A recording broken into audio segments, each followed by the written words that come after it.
Good afternoon, I am Precious Mzea Sakaleji. Welcome to Camnet TV Midday News. The headlines. Police in IKELENGI block area MP from holding voter registration sensitization meeting. Comprehensive sexual education back in the spotlight as church raises concerns. Details coming to you after this commercial. Hello, have you heard about Msika? Do you know that you can advertise for as low as 150 kwacha for 30 seconds? Well, Msika is here. Advertise on Msika between 17 hours and 18 hours. Just tell us about the services that you offer and we'll gladly put you on the market. For more details, you can contact +260 953 995099. +260 962 444 726 or +260 971 177 467. Msika, allowing your business to grow. And now the media news in detail. Some residents of Ngwenya compound in Livingstone are worried with the poor state of sanitation, urging the central government to address the challenge. The residents say apart from sanitation, water is another issue which needs quick intervention, fearing the outbreak of infection should the problem persist. The residents raised these issues before Water Development, Sanitation and Environmental Protection Minister Jonas Chanda, who toured the compound. Dr. Chanda, accompanied by Southern Water and Sanitation Company Board Chairman Richo Siamunene, has pledged to address the challenges raised. Details in the following report.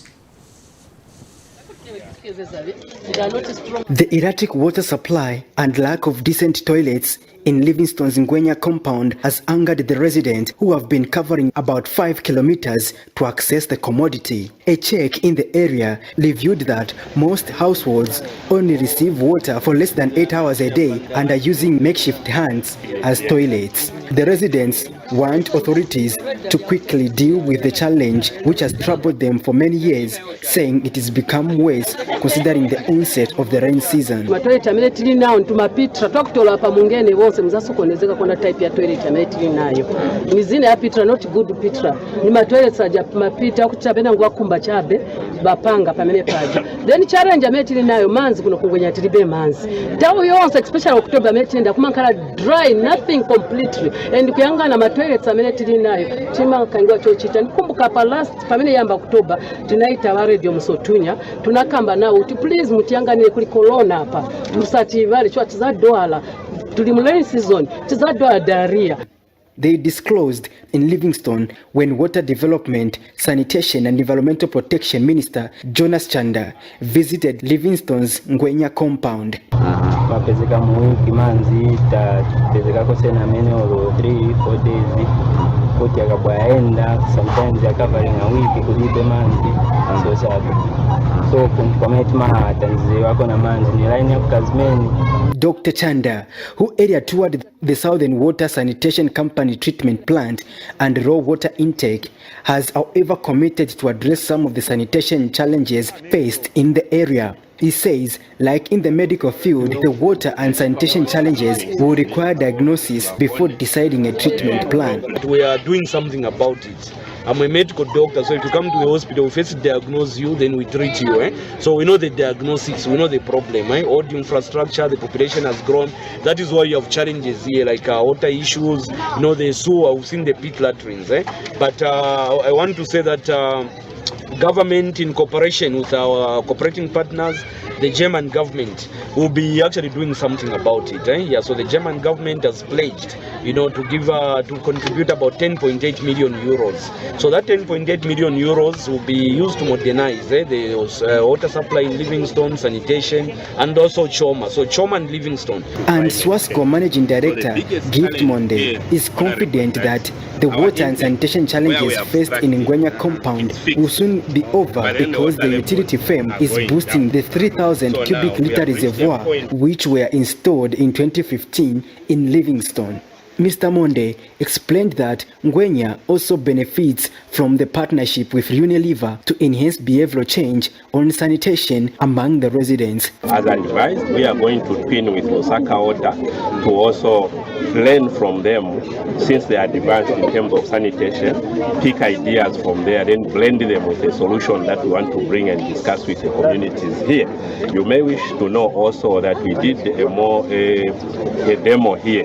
390 toilets we built in Libuyu compound, just across the stream here. For now, Ngwenya residents and other affected parts of Livingstone will be banking on the responsiveness of the minister and his entourage if their problems are to be dealt with once and for all, in line with Sustainable Development Goal number 6, for all to have access to clean water by 2030.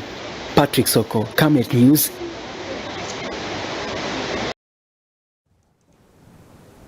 In other news, police in IKELENGI district of Northwestern Province had stopped constituency Member of Parliament Elijah Mchima from holding meetings within his constituency aimed at sensitizing the electorate on the need to obtain voters' cards and participate in the forthcoming general election.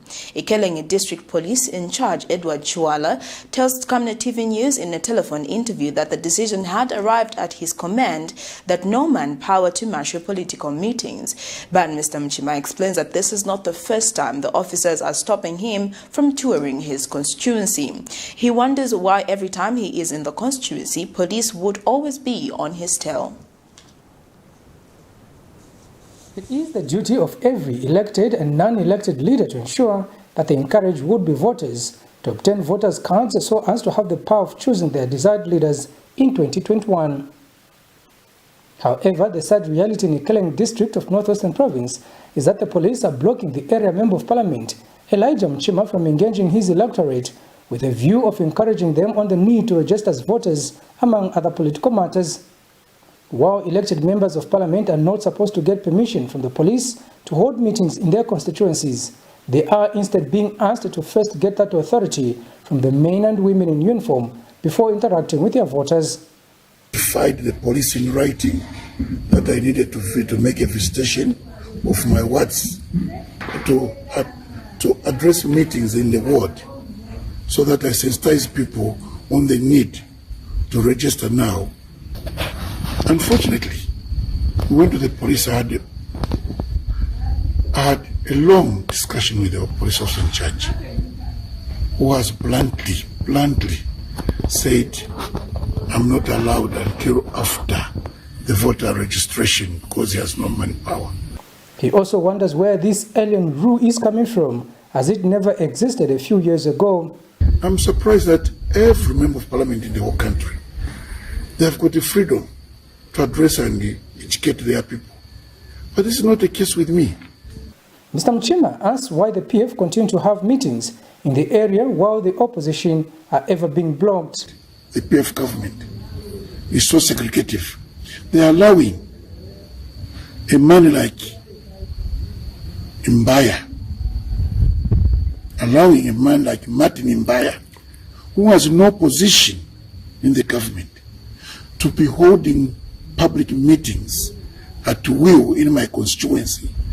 But when contacted for a comment on the matter, IKELENGI District Police Officer in charge Edward Chuala explains that his command has no enough manpower to marshal a political gathering, as most officers have been deployed to maintain peace at voter registration centers. Yeah, no, we never stopped him. What we were trying to advise him on the issue of voting rallies, public rallies, because they made a notification for us that they want to hold rallies. One at the playground, the other one in the wards. So we said you can't hold the rally because we have got inadequate staff due to the ongoing voter registration. Asked why he is also not stopping the PF from holding meetings, as he is doing to the opposition, Mr. Chuala's response is that he is just hearing rumors of such meetings, but he has not come across any himself. Mr. Kampyongo, the Home Affairs Minister, has on several occasions in Parliament cautioned police officers against stopping members of Parliament from meeting their people in their constituencies. Recently, President Edgar Chagwa Lungu, as Commander-in-Chief of the Armed Forces, also advised the police to allow the opposition to freely interact with their people, but the situation on the ground seemed different. Kalan Muchima reporting.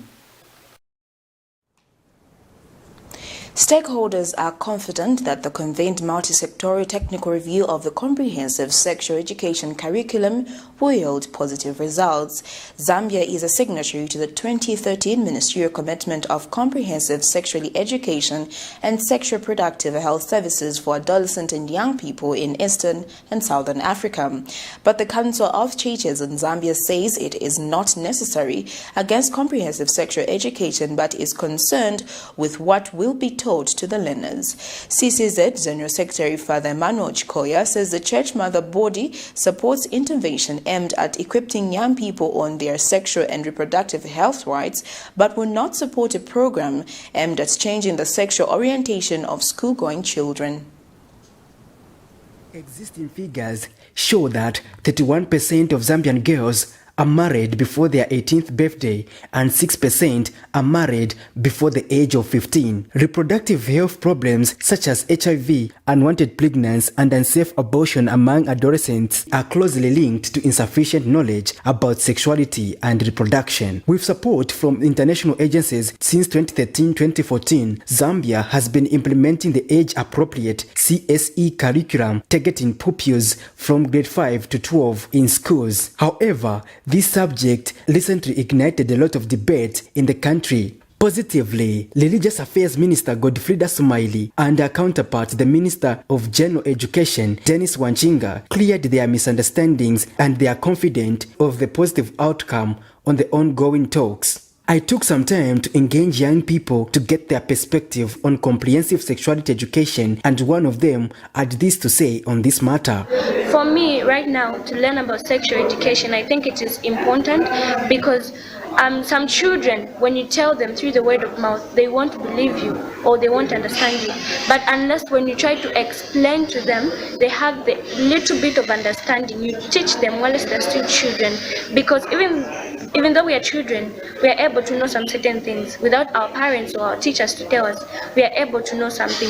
But if they help us to teach us about some certain things, at least we'll be able, a number of children will be able to subtract ourselves from doing some activities that are wrong. Gaston Zulu, the SAFED's country representative, says dialogue surrounding this matter remains crucial. A lot of countries, the moment these commitments were made, went back home to consult in terms of how to frame their curriculum. And Zambia did the same. So when you look at our curriculum in Zambia, you're not going to find a uniform curriculum in other countries. Of course, there should be a general framework and a few things that should be similar, but the Zambia one really did speak to a lot of different contexts. And part of what was considered in it was the cultural background Zambia has. What are the norms, values in the Zambian context? And the curriculum was tailored to that. I also spoke to Generation Alive Executive Director Womba Wanki to get a perspective on this subject. The benefit of CSE has been realized. Young people are becoming more aware, young people are delaying sexual debut, young people are becoming more assertive, young people are learning to ask questions and make informed decisions. We also know or have found that there have been gaps. The rolling out has not worked as well as it should have, though it's working well. It hasn't been as fast. However, Council of Churches in Zambia General Secretary Father Emmanuel Chikoya says the church mother body is not against comprehensive sexuality education, but some things that may want to project a particular agenda. Anything that is done must be a product of proper consultation, very comprehensive consultation. In this case, that has not happened. Are we against children being taught or being equipped on sexuality? No. We are against explicit things. We are against things that may want to project a particular agenda. That we are against. It is important for a country, yes, there may be all these other resolutions elsewhere, to contextualize, to adapt some of these things into our context so that they don't contradict our values. Patrick Soko, Camnet News in Lusaka. That news item brings us to the end of Camnet TV Midday News, but before we go, the headlines once again. Police in IKELENGI block area member of parliament from holding registration sensitization meetings. Comprehensive sexual education back in the spotlight as church raises concerns. Thank you for joining me. I am Precious Mzeya Sakaleji. Have a beautiful afternoon.